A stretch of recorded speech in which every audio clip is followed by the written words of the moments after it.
తెలంగాణ రాష్ట్ర అవతరణ దినోత్సవం సందర్భంగా చెర్ల మండలం తేగడ గ్రామంలోని బీఆర్ఎస్ పార్టీ నాయకులు పాగ రాంప్రసాద్ ఆధ్వర్యంలో జెండాను ఆవిష్కరించారు. ఈ కార్యక్రమంలో చెర్ల బీఆర్ఎస్ పార్టీ మండల యూత్ నాయకులు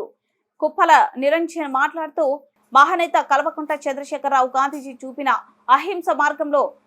మహోద్యమాన్ని నడిపించి ప్రజల చిరకాల వాంఛ అయిన స్వరాష్ట్రాన్ని సాధించి పెట్టారని, రాష్ట్రాన్ని సాధించి పెట్టడమే కాక 10 ఏళ్ల అనతి కాలంలోనే అన్ని విధాల అద్భుతంగా అభివృద్ధి చేశారని, సంక్షోభంలో ఉన్న వ్యవసాయ రంగాన్ని ఆదుకునేందుకు రైతు బంధు, పేదరికంలో మగ్గుతున్న ఎస్సీ సముద్రానికి దళిత బంధు, పేదింటి ఆడబిడ్డలు పెళ్లిలకు కళ్యాణ లక్ష్మి, షాది ముబారక్ పథకాలను విజయవంతంగా అమలు చేసిన అన్ని వర్గాల వారు ఉన్నత ప్రమాణాలతో కూడిన విద్యను ఇంగ్లీష్ మీడియంలో ఉచితంగా అందించడానికి పెద్ద సంఖ్యలో గురుకులాలను నెలకొల్పిన మహనీయులు కేసీఆర్ ప్రజల గుండెల నిండా కొలువై ఉన్నారని ఆయన అన్నారు. ఈ కార్యక్రమంలో మండల సీనియర్ నాయకులు ఎస్డి అజీద్, యూత్ నాయకులు కాకి అనిల్, దోసపల్లి శ్రీను, పాగ రాంప్రసాద్, తడికల రమేష్, వన్నెల క్రాంతి, ఉమేష్, దార్ల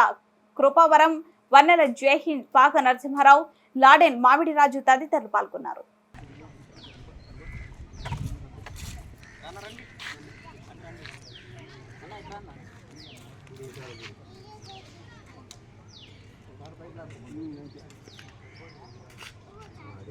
అది కాదు అది ఇలా ఇతల్లా ఓకే ఓకే రైట్ రైట్ జై జై